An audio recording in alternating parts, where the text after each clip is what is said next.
mu déposer dossier candidature am en 2029. alors Babacar communicant nga wax naa ko ci ndorteelu émission bi parce que tey coow li aussi lu mu bëri dafa am fu muy jóge soit ci déclaration wala ay propos yoo xam ne les tenants du pouvoir dañ koy yëkkati dañuy delluwaat tuuti ginnaaw semaine passée kaddu yi premier ministre Ousmane Sonko yëkkati déclaration la boo xam ne jur na coow ndax dafa dal ci kaw justice bi commentaires yi duma la ko yeggee sans doute ba sax position bi ci magistrat yi am quand il s'est agi de rencontrer le chef du gouvernement kaddu yi Amadou Ba yëkkati moom tam nekk kilifa ci pouvoir bi ndax am na taxawaay ci Pastef mais c'est un vice-président de l'Assemblée nationale yëkkati ci plateau émission moo jur coow ba tey ay convocation Madiambal qui est sorti libre de son audition hier Badara Gadiaga mi fa war a dem 15h loolu yëpp xew ci tey boo doon évaluer en tant que communicant acteur politique la communication du parti Pastef de ses dirigeants qui sont au pouvoir ban jàngat nga ciy génnee ban peut-être problème nga ciy souligner à rectifier et leçon yu acteurs politiques yi aussi war a retenir surtout boo nekkee pouvoir parce que pouvoir ak opposition du ñu benn. Absolument Fatou. et yéen def ngeen pouvoir donc war nga mun a évaluer un peu la communication du régime waaw mosandi ngeen. mosandi nañu wax. waaw mosandi ngeen tuuti. ñun nag aussi on était voilà bon. xam naa damay égratigner sama. mais vous étiez au pouvoir avec Ablaye Wade aussi du pouvoir oui mais waaw. mais def ngeen pouvoir ak Ablaye Wade beneen kii la. beneen débat beneen kaa la woon. bi moom mosandi nañ rek. waaye nag bëgg nañu Sénégalais yi def ñu aussi confiance. bëgg nañ Sénégalais yi def le président Modou Diagne Fada confiance bu ñu ci àggee en tout cas ñun mooy sunu souhait. ndax yaakaar naa doomu réew mi la ku fi mos a def lu bon mos ko fi wax ku mos a taxawal Sénégal guddi ak bëccëg kuñ mos a reproché dara lu ñaaw ci réew mi. ku jox véritablement Sénégal lépp et loolu yaakaar naa parachèvement la war a doon pour sa carrière ñu ngi ko koy ñaanal. te ñun ñu ngi ciy liggéey. alors léegi nag loolu moom li nga xam ni que moo ci am solo mooy dama jàpp ni Fatou. La communication du PASTEF n'a pas évolué de l'opposition au pouvoir. Vraiment, c'est la première remarque qu'on peut en faire. PASTEF dafa nekk ci opposition am benn discours mais discours bi nga xam da nga koy tenir dans l'opposition véritablement warul bokk ak discours bi nga xam ne da nga koy tenir dans le pouvoir ndax boo nekkee ci opposition da ngay am un discours ce qu'on appelle un discours de conquête.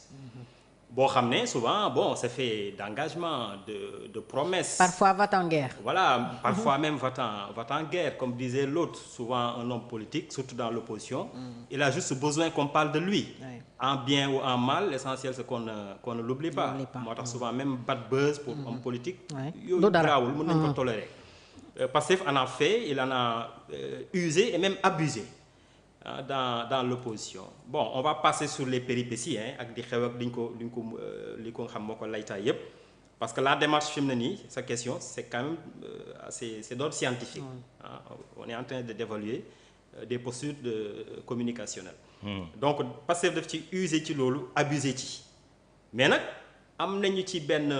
mérite bon entre guillemets parce que je ne trouve pas de mot plus approprié. mooy fexe nañ ba seen discours boobu ñu ancré ko dans les mémoires collectives. moom mooy fexe woon nañ ba bi ñu nekk opposition ñu ëpp d'ailleurs ci réew mi ñu accepter seen discours boobu ñu approprier wu ko et puis ñu def ko seen yëfi bopp. loolu nag dafa am ñaari leviers yoo xam ne ci lañu Pastef Ousmane Sonko appuyé woon benn bi moom mooy jeunesse bi parce qu'ils ont compris très tôt que c'est la jeunesse qui fait le pouvoir. Partout d'ailleurs au monde mais plus ci Sénégal gi ñu ne. ndax Sénégal moom yàlla daf ñu jagleel ay ndaw.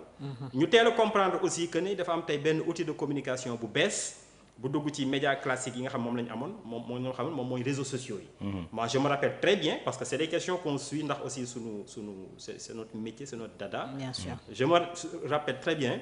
bi Ousmane Sonko nekkee député Assemblée nationale bés mu génn am na daal lu fa amoon mu def déclaration lui-même maa ngi koy dégg. ci la doon réfuter un peu sa collaboration avec les médias classiques. Vraiment dàq ko daal na léegi sax tey bon c'est pas les mêmes termes qu'il a utilisé mais genre daal ba feneen amee ba léegi kenn sonnatul tey ñun mën nañu utiliser yeneen médias yoo xam ne et cetera et ça a quand même réussi. ci nga gis ñu def seen. C'était une sorte de révolution. Oui effectivement mais ils l'ont compris ça vraiment man je reconnais que foofu dañu nekkoon en avance par rapport ak. en tout cas seen naataango ci landono politique bi dañu teel a approprié wu réseaux sociaux yi moom ko toog fa li ñu am lépp loolu moo leen ko may ñu commencé créer ay plateformes créer fii seen jot na média boobu am yoon yoo xam ne bëgguma koo tudd parce que ñooñu moom dañu fi nekkoon di jàngal nit ñi ni ñu defaree cocktail molotov yooyu mais yooyu yëpp moo fi am Adama n'est-ce pas ak yeneen donc vraiment ñu liggéey ci ñu investir ci aussi ñu investir ci ay plateformes investir ci même jël ay médias loolu tamit xam nañ ko may ko ay nit wala boog nit di ko peut-être entretenir ñoo xam en tout cas ne ci mbir yoo xam ne vraiment fexe ba nit ñi topp leen ci cadre boobu mu nekk un peu seen chasse gardée et ils l'ont réussi franchement je le dis et je le répète bu ñuy analyser aspect communicationnel rek loolu ça a été un point fort bon qui sont en train nag aujourd'hui de perdre parce que doo duggee ci réseaux sociaux yi la nga fay fekk ci luy ŋàññi seen gouvernance lu leen di saaga na ma yàlla baal ak luy discréditer seen présence bëri kon c'est comme si le revers de la médaille est en train d'arriver ndax ils n'ont pas su entretenir ça li tax mooy deuxième option bi moom mooy que ne ça y avait le discours de conquête mais nag maintenant le discours de la gestion du pouvoir le discours de gestion du pouvoir Fatou xam nga lan moo ko nekk di ray Pastef à mon avis man mooy dañ ko personnaliser alors que la communication institutionnelle c'est une communication publique boo xam ne doo ko taf ci sa bopp yow booy opposé mën nga ko taf ci sa bopp parce que effectivement aller à la présidentielle c'est se proposer véritablement aux sanctions populaires benn nit la ñuy jaay Ousmane Sonko la ñu doon jaay et cetera tey boo egsee ci nguur gi li nga war a jaay mooy institution yi li nga war a jaay mooy sa programme bi ngay déroulé li nga war a jaay mooy sa gouvernance li nga war a jaay mooy sa ay résultats da ngay gis sax tey même ñoom seen biir souvent nga gis ñoo xam ne oui on ne parle pas des réalisations bon man je suis d'avis que ne réalisation amu fi c'est ça le problème mais déjà ne serait-ce que ñoom ñu jëloon conscience ci loolu que ne tey mu ngi mel ni gis naa d'ailleurs kenn je crois que le Premier ministre a communiqué sur ça il a dit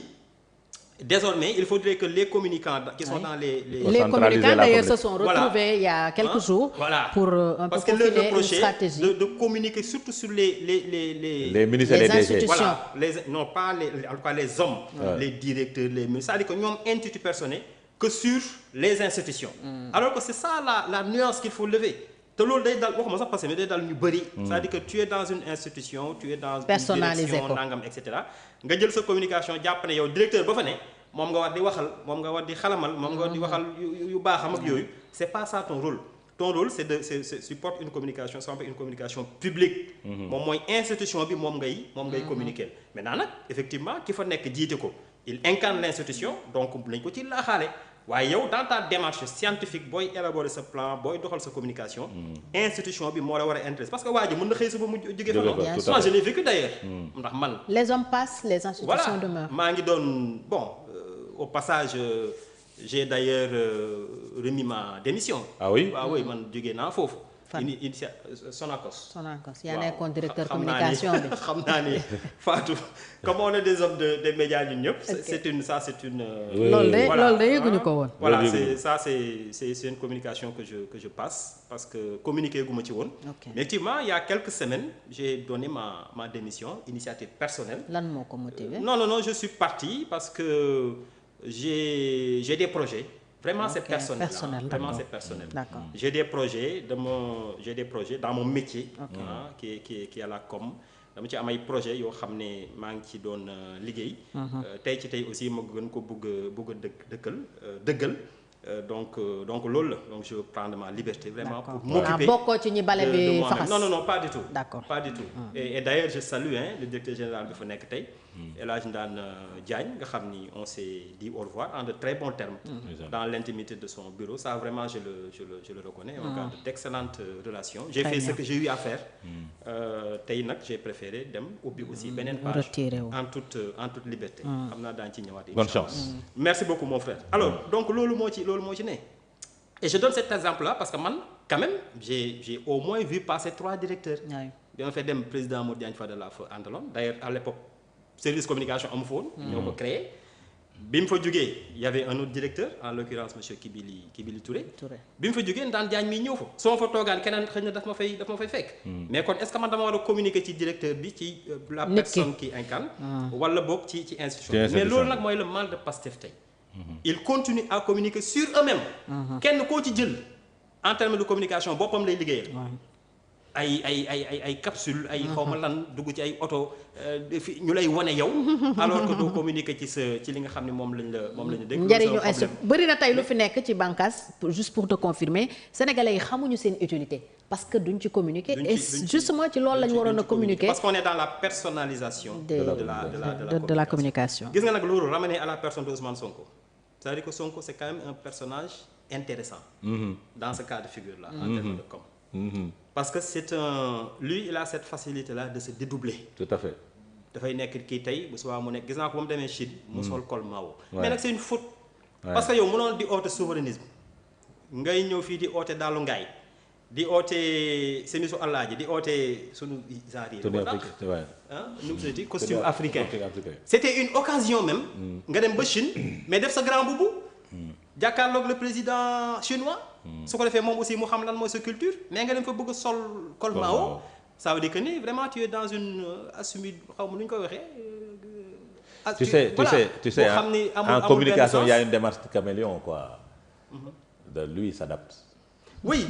mais c'est ça aussi qui lui pose des problèmes. Parce que comme je le disais il se dédouble tellement. ba nga xam nga communication li ñuy wax ethos daf ci am solo.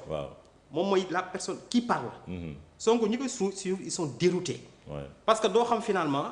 ban personnage moom nga jàkkaar lool.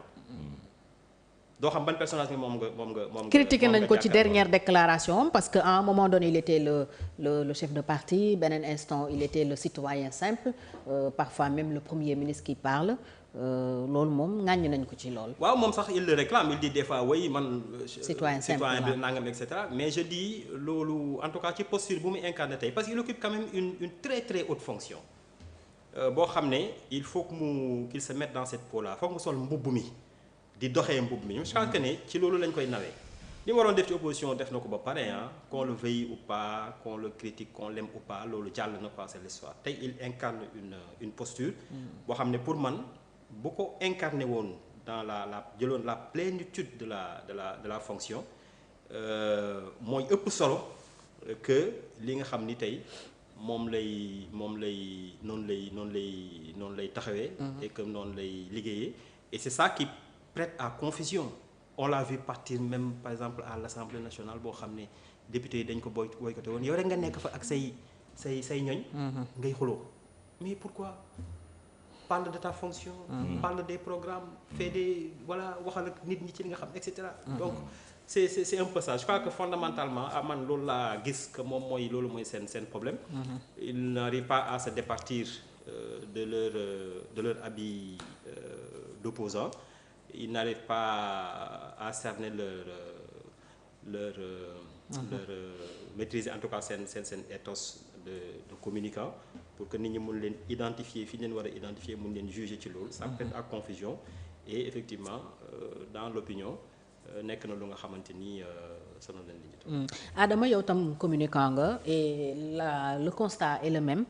tey Pastef mooy jox